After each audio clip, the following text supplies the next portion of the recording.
Mr. Cindy. Oh, I've got my. Good morning, everyone. Thank you for joining our coffee chat. This morning we have Josh Weiss, our North Olympic Legislative Alliance, or we've shortened that to NOLA. And Josh is working on 3 different areas for Clallam and Jefferson Counties on our behalf, working with legislators to try to influence that legislation. The entities that are part of the steering committee of NOLA include business owners from both counties, but also someone from the county commissions, each of the cities of Clallam County and Port Townsend. We have tribal representation, and it's a total of, Josh, is it 22 people on the steering committee? And the focus of NOLA is threefold. It's quality of life issues, business success, I guess, and just a positive economy.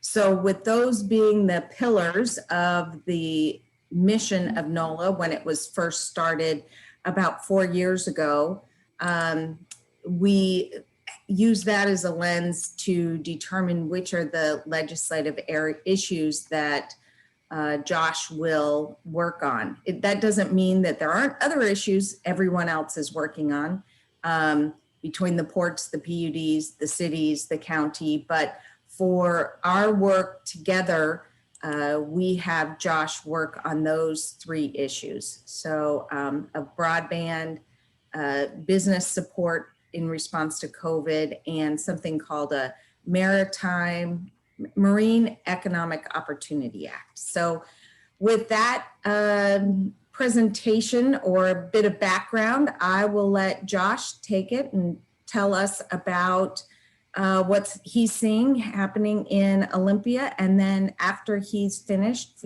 please feel free to post some questions in the coffee chat and the chat box, and I will call on you and you can ask him some questions. Okay, thanks, Josh. Take it away. Yeah, thanks, Colleen. And good morning, everyone. Nice to see you. I know a number of you are on the NOLA steering committee, so you've got background on this. I'll just start out a little bit by sort of where we are in legislative session. Monday was the first committee cutoff. We're on week 6. Monday was the day that policy bills had to get out of policy committees. Any of them that had a fiscal impact then go to fiscal committees. In the Senate, that's Ways and Means or Transportation. In the House, it's Appropriations, Capital Budget, Finance, or Transportation. We will be in that set of committee action, fiscal committee action, until next Monday.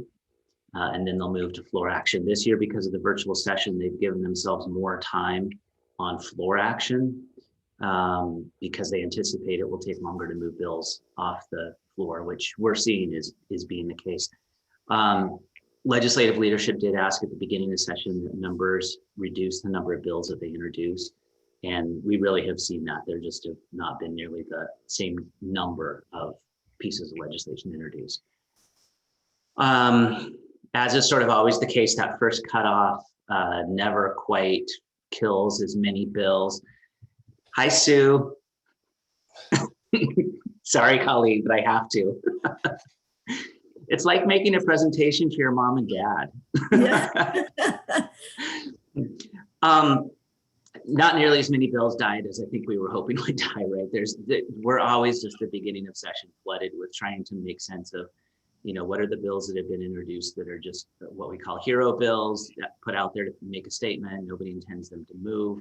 And then bills that are actually real viable bills, what we would say have legs and have the possibility of moving through the session. So I would say we're still a little bit in that kind of triage mode of trying to figure out what's real and what's not real. So let's see, something happened this week and last week that is pretty unusual. Senate Republicans and House Republicans, which are both in the minority, I think, as you all know, put out budget proposals. This is a biennial budget year. The legislature will be adopting their big budget. It is very unusual for the minority to put out a budget proposal. It's really unusual for them to jump in front of the majority to do that. The Senate went last week, the House went this week, just yesterday. They're really, what I would say is, though they put a fair amount of their real budgets, they could in fact be enacted. They do balance, they technically work, all of those sorts of issues, but they really are more intended as rhetorical pieces for the Republicans to demonstrate that you can get out of town this legislative session without adopting new taxes.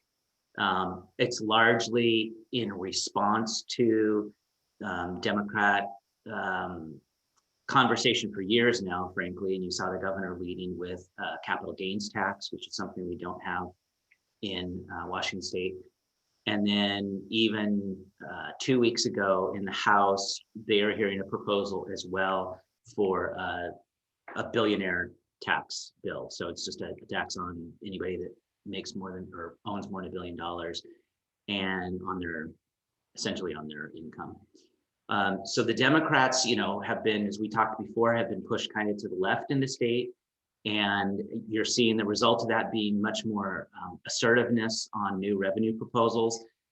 The Republicans put these budget proposals out to say, look, there's an alternative there. You can do that from a policy perspective, but from a state fiscal perspective, just to balance the budget, you really probably don't need to do something like that at this point. So that sort of dynamic and debate, along with, I would say, the carbon conversation about how to price and regulate carbon, will be two of the sort of bigger picture major pieces to continue to watch this session and see exactly what happens. I would be a fool to make a prediction for you all, but they will be talked about all session for sure. Two bills have either passed already or are and signed by the governor or close to being signed by the governor. The first, you may have seen this in the news, was last week. The governor signed a bill that dealt with unemployment insurance, and it was the governor's original proposal. It was pretty widely debated the first few weeks during session, and essentially, in really short form, what it does is smooths out the impact of the increase in unemployment rates that will need to be happen as a result of the pandemic layoffs. It smooths it out over time so that businesses don't have to pay as big increases immediately.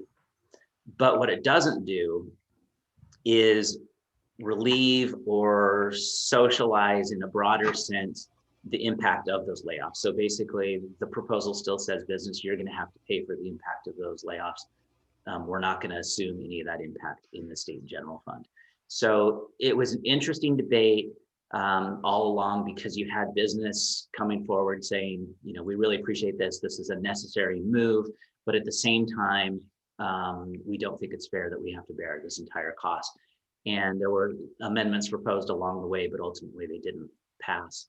The other thing it did that I think that was not agreed upon by business was increasing unemployment benefits at the state level. So that passed the legislature, that has been signed by the governor, that is current law.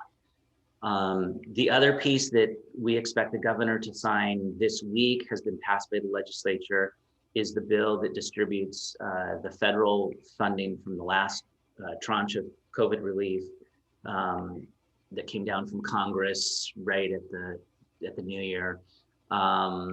And it distributes out, hundreds of millions of dollars for business relief, for restart grants for businesses, for PPE, vaccine distribution, all sorts of truly COVID response types of expenditures. That was also pretty widely debated. The Republicans continued throughout that process to propose similar actually to what NOLA was advocating for, which was a distribution, immediate distribution out of the state rainy day fund for small businesses. And, you know, their argument was, we have money in the rainy day fund, why shouldn't we go ahead and spend this out? Ms. Gill? The Democrat response was essentially, you know, we're going to be talking about the rainy day fund in the context of the bigger operating budget. It's premature right now to spend this money because we don't know how we're going to balance our budget. So that's sort of, I sort of backed into one of the NOLA priorities there, which was providing fiscal relief for businesses that are impacted by COVID. And I would say we sort of already have won a half loaf on that. Our proposal was to get it out immediately because we know that businesses are suffering. I think we can say that was a victory because that bill, like I said, will be signed this week, and those dollars, Colleen, you probably know more about how these dollars are going to start getting distributed. It's probably not as quickly as we would like, but it is still fast. They didn't wait until the overall operating budget to get that adopted. It was not, we had advocated for taking dollars out of the rainy day fund and just getting it out quickly. We thought that was the fastest way to get dollars in business owners' hands. There is still legislation out there, bipartisan legislation out there that does talk about distribution of dollars from the rainy day fund. I don't know, honestly, whether or not those are viable at this point. I don't think we will see anything move like that until the budget starts getting, till the budget comes together. That is a good segue to say that we will start seeing budget proposals probably in mid-March. The next revenue forecast is March 17th. That's the last piece of data that the budget writers will need before they can really start putting the finishing touches on their proposals. Probably, you know, that's a Wednesday. We'll probably about Tuesday or Wednesday of the following week see the first budget proposal from the majority. And that's when, you know, those negotiations will really begin in earnest. One of the other three NOLA priorities is broadband. And this one is a little bit in similar shape in terms of there's a lot of proposals out there. There's still a lot of debate going on about them. I couldn't hazard a guess right now which is going to be the winning proposal. You essentially have three proposals or three types of proposals. The first is Representative Hansen's bill, which is House Bill 1336. And we've talked about this before, and NOLA has been supporting this. This is the bill that just gives general authority to provide retail service for public entities, PUDs, counties, and those kinds of entities, ports. This bill is moving along. It is actually on the floor of the House now. And so it's ready to move along whenever. However, there's significant pushback, as you would expect, from retail internet service providers, as we knew that debate would be. So the alternative proposal is Senator Wellman's bill, which is Senate Bill 5383, which only gives PUDs broadband retail authority. And it only gives them that authority when in unserved areas, not underserved. And when the ISP, existing ISP, has been given notification that the PUD intends to go into the area, and they have, essentially the ISP has the ability to then say, all right, we're going to go ahead and provide service in that area. The issue that PUDs, and I'm sorry, I don't remember or didn't see whether or not Clallam and Jefferson PUD weighed in on this, but PUDs from across the state weighed in and said, look, one of the issues with this proposal is it doesn't give us the authority that the federal government will require in order to provide direct grants for us to basically open us up for federal funding, which is a problem. With this, I think Wellman's proposal is better received by the private sector. The conversation at this point is going to be sort of ironing out the differences between those two approaches and seeing which one wins. The third sort of bucket, I would say there's a couple of proposals out there that essentially provide new grant or financing authority for broadband. They don't really get into the provision of service aspect of it. Senator Honeyford has a bill 5357 that provides a new broadband investment acceleration program. It just provides capital dollars. Senator Wen has a proposal that is, it codifies the CURB, Community Economic Revitalization Board's broadband program, and it provides the dollars that they've been seeking at a capital level as well. And then there's another bill, and I can't remember the number, I'm sorry, by Representative Barno, that creates a new rural infrastructure program for rural counties. And it is an investment structure similar kind of to the Public Works Assistance Account, where you've got a revolving fund and grants out of it. So lots of different ideas about how to fund broadband. And I guess, like I have said a couple times now, I'm really not quite sure how this is all going to settle out, but it's something they are definitely talking about. The last bill that we are working on for NOLA is the Marine Economic Opportunity Act bill. And this, if you remember, was brought forward by the Northwest Marine Trade Association. It allows the state to issue permits to vessels that are going to be used for chartering. And it's at a larger scale of boat and with a captain, which is currently not allowed to get a permit right now. This is House Bill 1107. I've been working really closely with the Port of Port Angeles' lobbyist and the Port of Port Townsend's lobbyist, as well as the Northwest Marine Trade Association. It has taken a surprising amount of work to keep this bill going. It went to the Transportation Committee.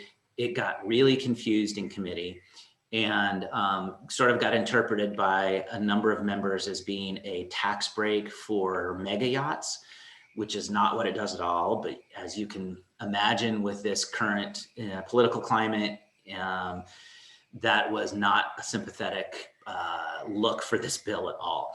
So we've done a ton of meetings with individual members on the Transportation Committee, actually clarifying what the bill does and what it doesn't do.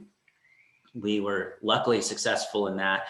It got out of Transportation and has been referred to the Rules Committee and is awaiting floor action. So we think we've got that back on the right track, but gosh, for such a seemingly easy bill, it really got complicated. And I really do think that, you know, NOLA should feel good about making the investment in that because it did take a team effort. Real quick, Josh, can you explain to everyone what that bill does for Clallam and Jefferson County businesses, residents, from a, you know, more work availability and tourism standpoint? Yeah, the idea is, so right now, boats that have a captain that are available for charter with a captain are not able to get this state permit, which means that if they stay in state waters, they eventually have to pay the state license and registration fees, right? And pay the sales tax on, use tax on them.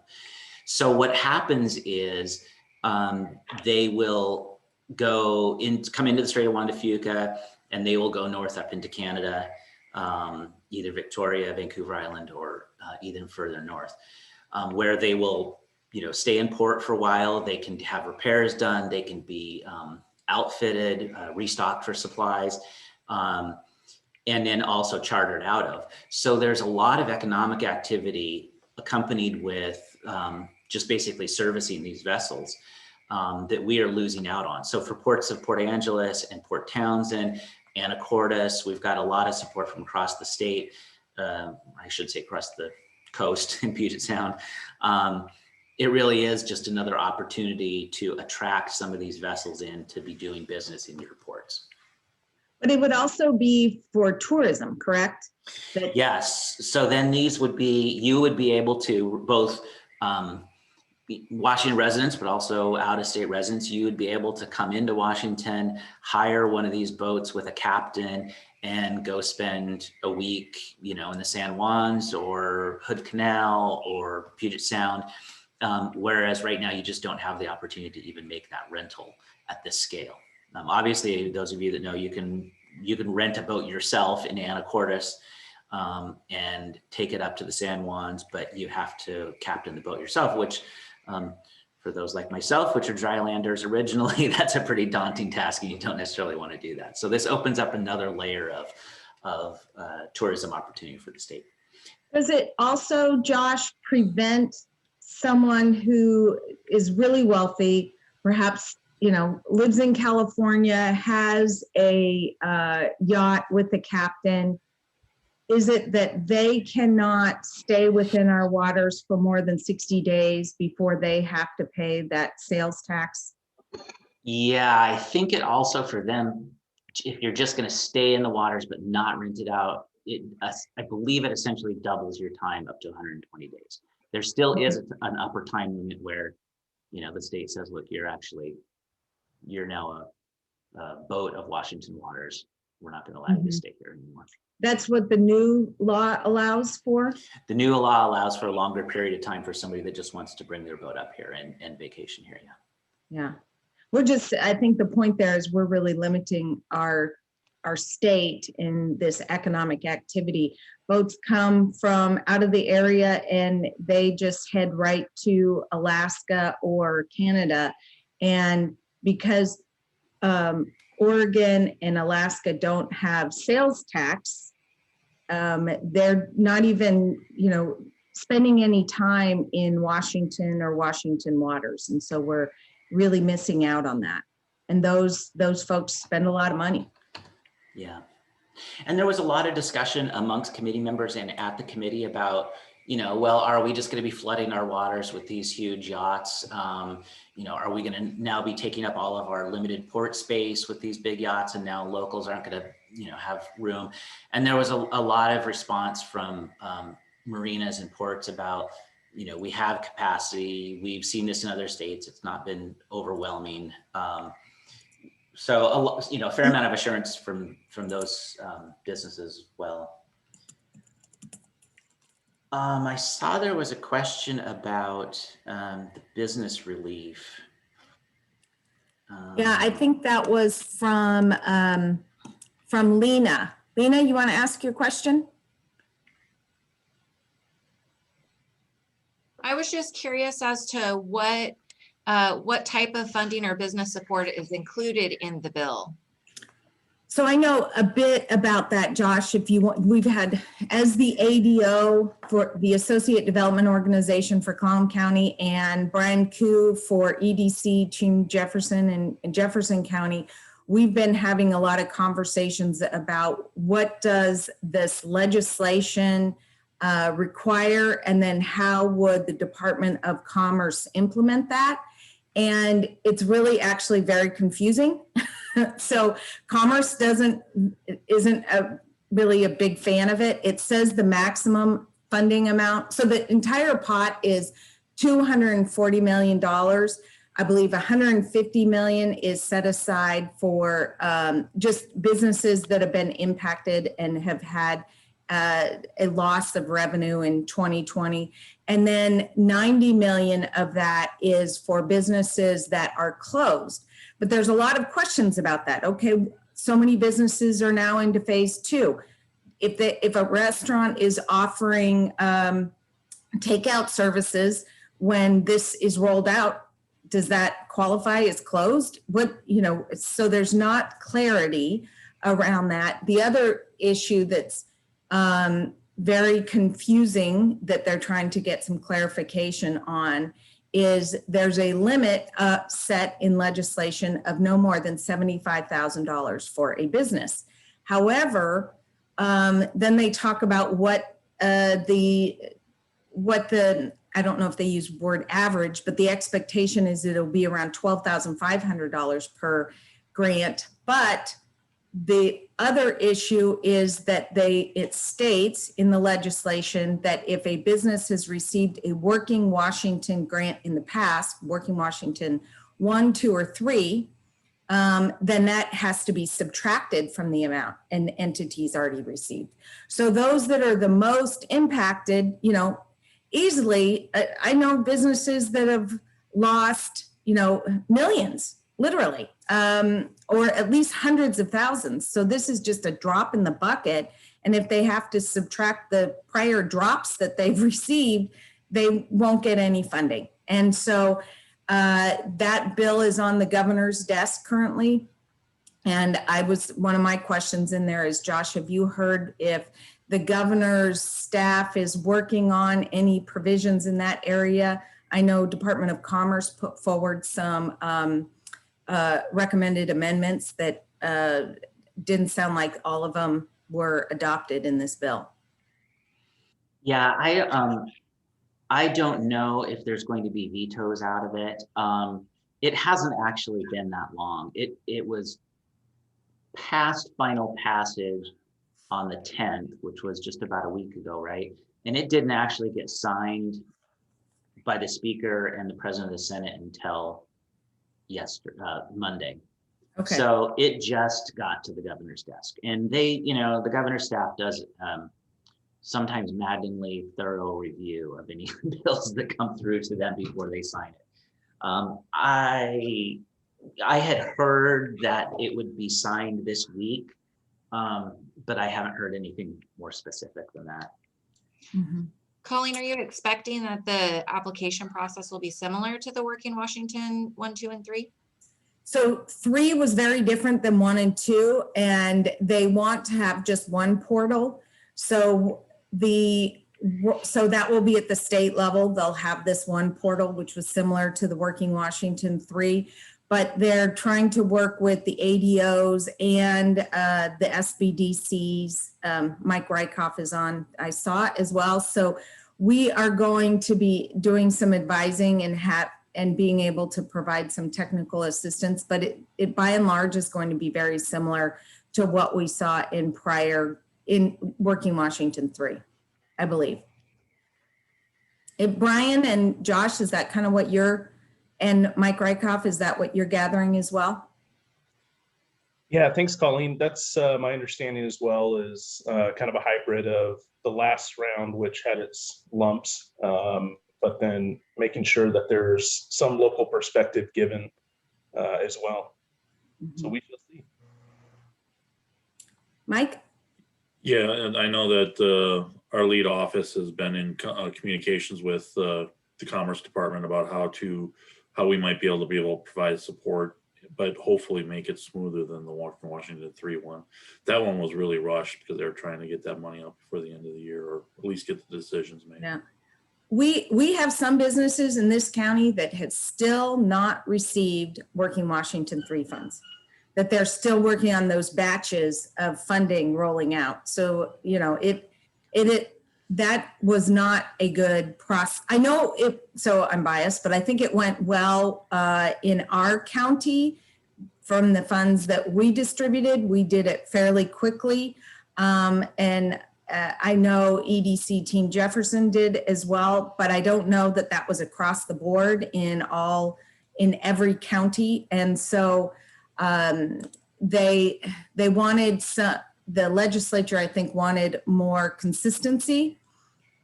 But like I said, it's been 75 days or so for people to get the Working Washington 3 funding for some groups. So, one of the points I was going to make is just this, we're, like I said, 6 weeks into this virtual session. We've never done this before. The committee process has actually worked fairly well. They are not able to move as much. The volume is slowed down. We are now going to be heading to, in a week here, to floor action, where they will be for over a month. It seems still really possible that floor action could be extraordinarily cumbersome and difficult. I still don't think this is just my conjecture, nobody else has said this, or I don't have it from a good source. It's still possible to me that process is so slow, they're only able to do such little amount of work that they really kind of, adjourn with a budget at the end, end of April is when session ends. Have gotten a few of these policies done, but there's a whole lot of policy that is left that they haven't addressed. And, it still seems to me like the Democrats in particular may want to come back for a special session this fall or early winter after COVID is hopefully, better under control and they can be in person so they can work on some more of these policies. So it almost feels like unlike the typical scenario where we have, session and lawmaking is occurring, it's almost more of a rolling, ongoing process like it has been last year as well. And I almost wonder if they don't come back on some of these business grant programs, COVID relief type of programs, and do some fine tuning as time goes on. I think I believe the reticence to coming into special session while the governor was doing emergency orders, I think that is sort of eroded. I don't think there would be the same reticence going into late this year. But that's just my conjecture. Is it still the case that, if they were going to come back into special session, is it the governor still that only has the authority really to make that happen, to call them back, or have they modified any of that? They did modify, and I would actually need to look at this, Colleen. That was one of the first things they did, was passed a set of rules that allowed them to call themselves back into session easier. And I can't remember the details of that. I'm sorry. That was like 5 weeks ago, which is, basically 5 lifetimes ago. But that was one of their goals, is to clarify their authority to bring themselves back. Yeah. Okay. What we have not seen, I'm sorry, I'm basically on a tangent now. What we have not seen, there were a whole bunch of proposals to limit the governor's emergency authorities, to legislate reopening of business. None of those have moved forward, not getting any traction whatsoever. And couldn't the governor just veto that if it came forward to him? Right. Mm-hmm. Yeah. And it does feel like maybe some of this, a little bit of the air or steam is out of that effort now that the whole state is in phase 2. I know there's, a lot of push about what's phase 3 look like. How do we get there? The governor has not answered those questions, or doesn't have an answer for those questions yet. And so I'm not saying that feeling is totally dispersed, but I think a little bit of the pressure is off. Mm-hmm. Okay. So back to the PUDs and providing broadband, I saw that Brian Koo added in the chat that Jefferson PUD does not support the Wellman bill, but fully supports the Hansen bill that gives more authority to a broader, not just PUDs, but also other government entities. Brian, can you explain why they don't support the Jefferson or Senator Wellman's bill? Yeah, a couple things brought up in the Broadband Action Team meeting recently was, and Josh, I'm not going to try and pretend I know more about the nuances in the bill, but there are components in there that would still preclude PUDs from having the full benefit of seeking grant funding and other special programs. The other piece too is, while it gives ISPs 90 days to submit essentially a counter proposal, there doesn't seem to be any kind of a deadline or temporal bookend once that's been submitted. So that was a concern too, is that potentially, and this may not be the case, but potentially ISPs could just stymie any PUD plans just by submitting some type of proposal, but then, as is often done, sitting on it in perpetuity. So those two things, and then just how frankly liberal the Hansen bill was in contrast is what resulted in that outcome. So a question around that with the definition of broadband can be provided only to unserved areas.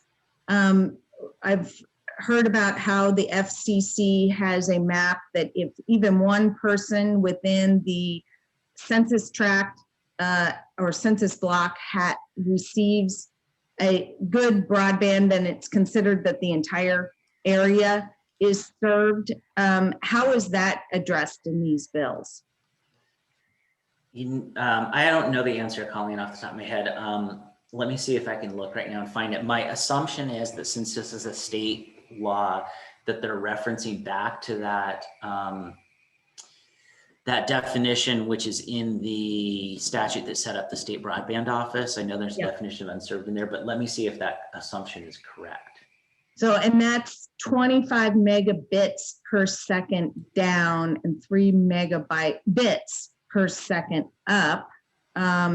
But again, if you just go by the FCC map, it shows basically that all of our county is served, because you've got Hughes service, which is a satellite system that really isn't very good, but it's, for a few people here and there, it works. And so that's why then our county, and I believe Jefferson as well, has been working on their own analysis to show that map of the FCCs is flawed. And so it really puts a lot of the onus on the communities to prove that they don't have good service. Mm-hmm. And so that's an expensive, time-consuming process to show that. But the good thing is that Clallam and Jefferson have been working on that. Hopefully, John Nutter, do you know when, I think the end of March, or is it the end of April, that we anticipate that consultant that was hired by the port will have their reports completed? We've been hoping by the end of last year, and Right. It's been pushed out to a minimum of the end of March, and it could be the end of April. Okay. Still gathering data, so we're still waiting. Mm-hmm. Okay. Yeah, it does reference, Colleen, back to that definition of unserved in the broadband office definition. Okay. Which a lot of the West End really is unserved. And yes, there's Starlink available now, but for those, it's expensive. That's $100 a month, and it's $500 up front. And so a lot of people just can't afford that. And again, this is if those kids are supposed to be taking classes, or people want to, have telemedicine service with their doctors and the like. They can't afford good broadband service. And so, that's an inequity issue for people that live in especially hilly rural communities with lots of trees. It's a real challenge. So what would you say is the most, which issues are getting the most time and attention right now? I mean, we heard what the Democrats expected to be top priorities. Do you think there will be legs on these new taxing revenue sources of capital gains, or that billionaire tax? Do you think there will be, do you think there will actually be a bill that passes around carbon? What is your cloudy crystal ball say that's a lot less cloudy than ours? Yeah, but cloudy is definitely the right word. I would not be surprised at the end of this session if the legislature passes a capital gains tax and passes some sort of carbon legislation.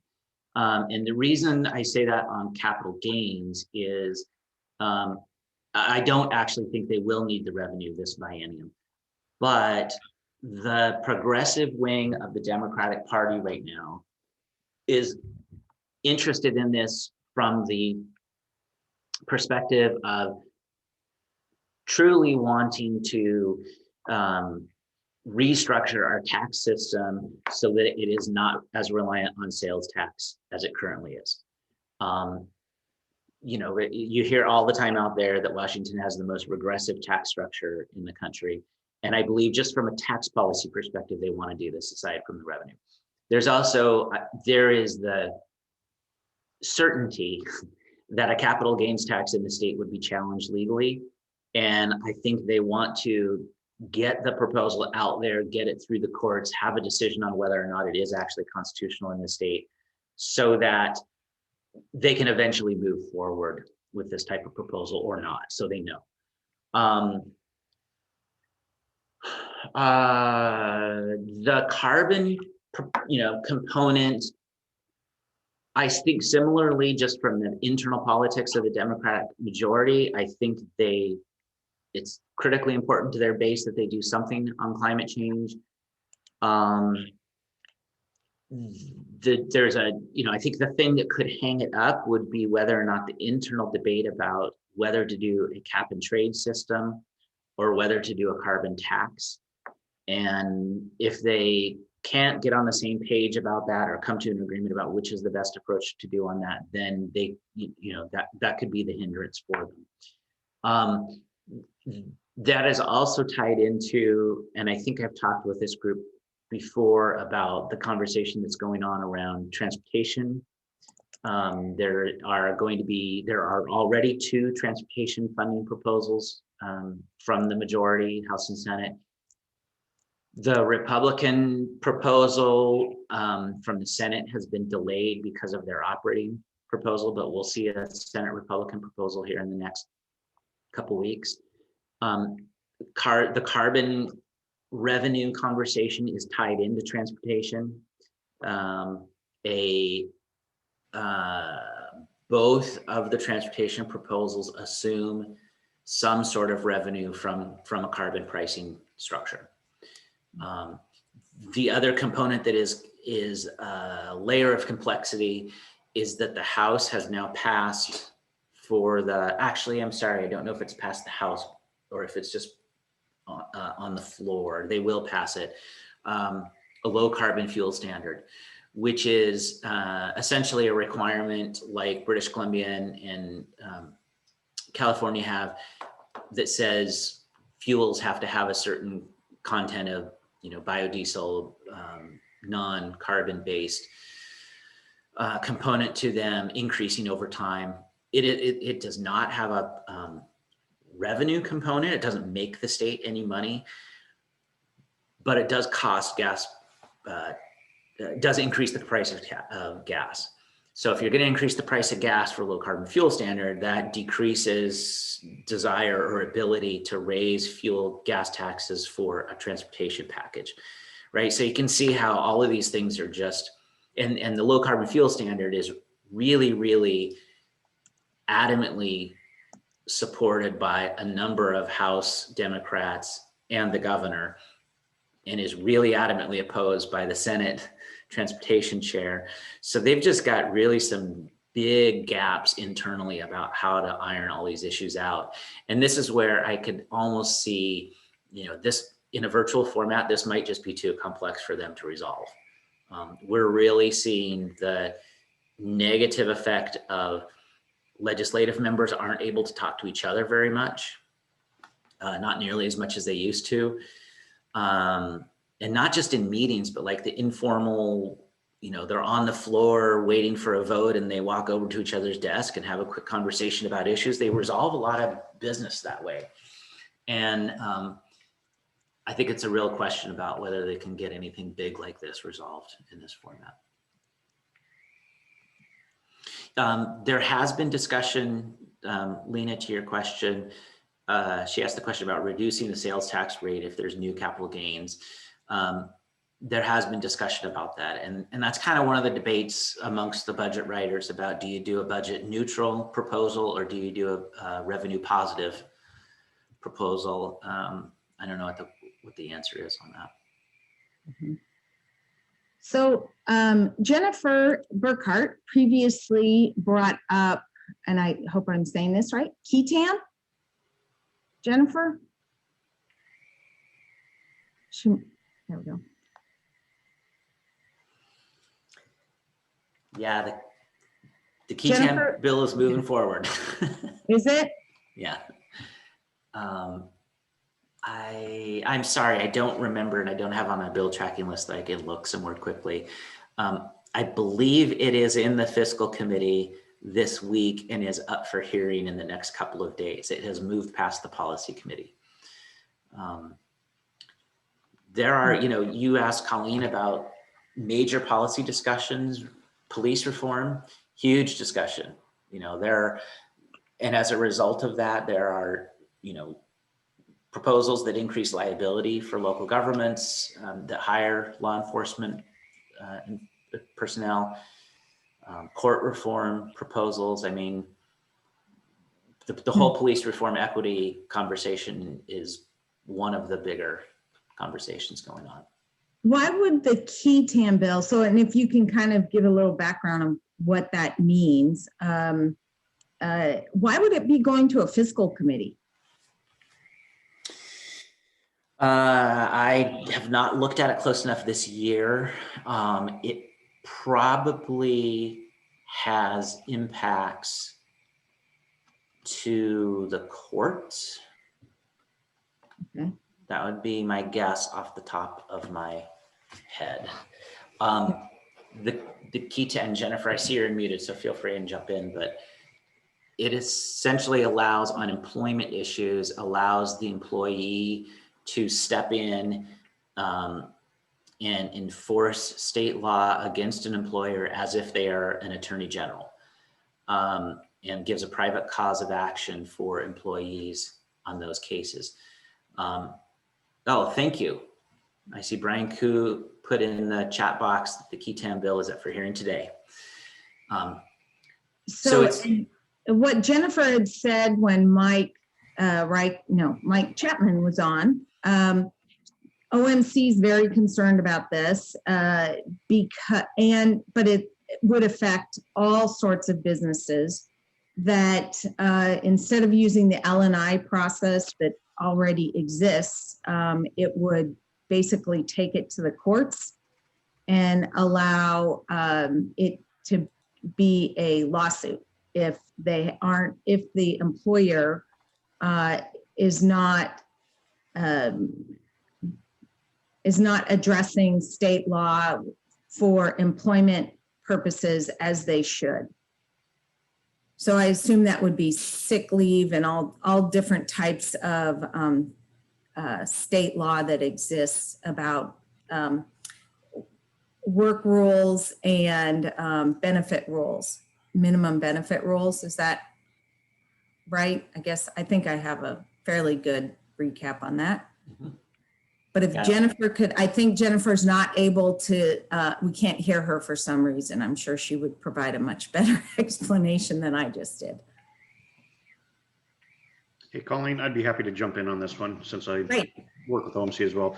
Basically, we have a number of wage and hour laws that are enforced by various agencies within the state, such as ESD or LNI. And if there's any alleged violations of those rules, those are the enforcement agencies. The employees are able to go to LNI and say, I didn't get the right amount of sick time, or I should have been paid overtime for that hour and I didn't get overtime. Just some very mundane, routine things that are already enforced by public agencies. And what the key TAM legislation does is actually allows the employees to directly sue the employer for alleged violations. And this just creates a huge bureaucracy of why do we need employees going to court? And not only does that create a challenge for employers, just even the threat of that. At OMC, we could have 3 members from a particular department that could threaten a class action lawsuit because they didn't like the way some simple, wage and hour rule was being applied. So it opens up Pandora's box in a way, and I'm not sure that it's really going to accomplish anything, but we'll have to see. And I don't know if you can hear me. This is Jennifer. I was going to mention that there's a fiscal impact as far as the person bringing the suit is also entitled to a percentage of the proceeds.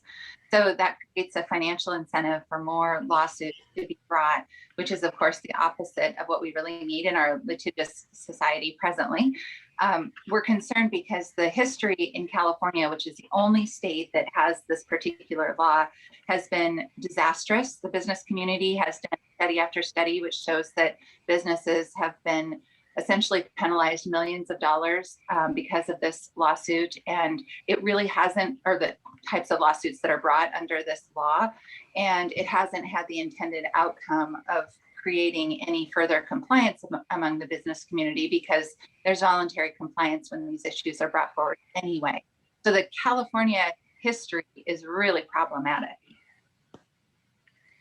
Great, thank you, both John and Jennifer. Really appreciate that background. Yeah, I hope that doesn't go anywhere, but Josh, it sounds like it may, because the trial lawyers are and labor unions are very supportive of this. Is that right? Yeah, trial lawyers in particular. Okay. Huh, damn lawyers. Both Josh and just the Jennifer trial are lawyers. Just the trial lawyers. Yeah. Yes, I don't count as one of those, Colleen. Okay.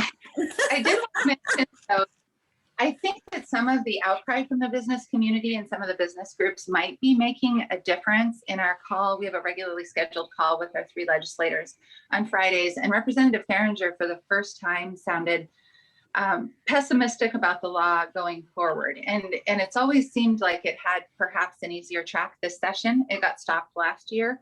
But I feel like some of the legislators who are really keyed into the business community are listening to the concerns. So I still think it's very worthwhile for any business that shares this concern with us to reach out to our local delegation and let them know. Jennifer, do you have any information about that study from California showing the outcome being as you described? And if you have that, can you put it in the chat? And if people are interested in reaching out to our legislators, they perhaps could first read that and reference it? Yes, I do. I actually pulled it last year when we were opposing the bill, so it may take me a few minutes to find. So if I don't get it in the chat, I will email it, but I definitely have. Okay, thank you. So we have 7 minutes left. I think we got most of the questions that were in the chat answered.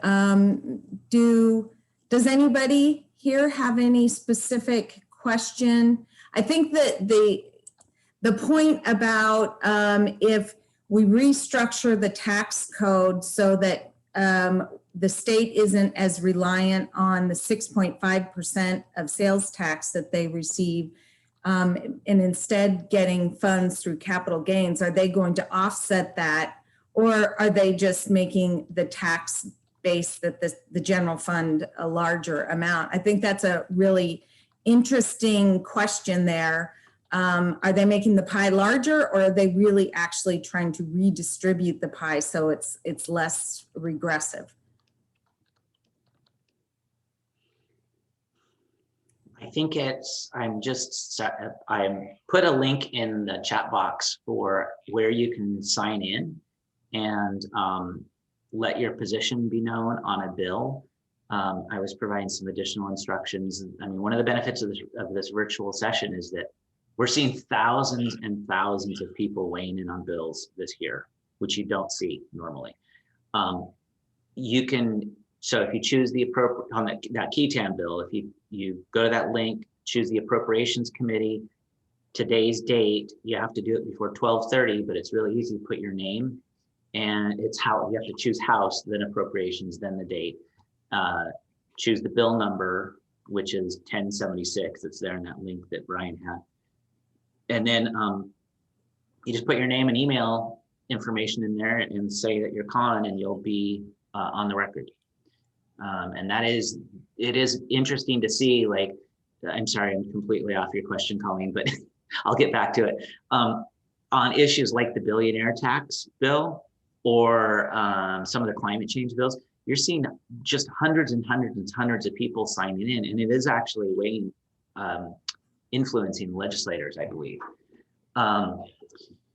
So I don't know the question about new revenue, whether it's just a restructure or whether it's to be, I think it depends on who you ask and a little bit on the fiscal situation of the state. Things are looking better at the state level. I don't think they're not going to have a deficit probably this year or this next biennium.